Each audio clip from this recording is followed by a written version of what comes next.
Итна смена на раководствата на општинските организации и месни комитети бара членството на СДСМ револтирано од нивното присуство на средбите со кандидатите за претседател. Голем дел од вината за поразот на изборите гледаат токму во нив, а вела дека сега средбите тие ги организираат и си покануваат кого сакаат, со што се оневозможува да се чујат забелешките на луѓето од базата.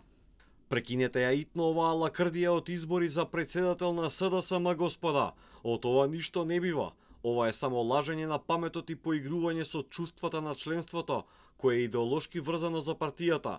Ова што се случува е зло кое најавува тотален раскол и распад. Членството бара и да се прекинат партиските експерименти во изборот на општинските кадри кои потоа ја злоупотребуваат позицијата, глумат локални мокници и си вработуваат роднини.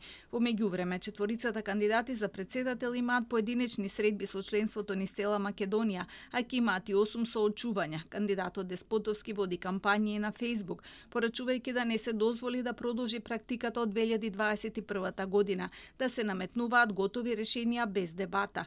Петровска најавува централизирано финансирање на општинските организации, Венко Филипче враќање на комуникацијата со членството, Бајдевски отворени листи за избор на партиските органи. До сега онлайн се регистрирале 13.000 членови на партијата, додека регистрираните во општинските организации ќе се бројат утре по завршувањето на пријавувањето.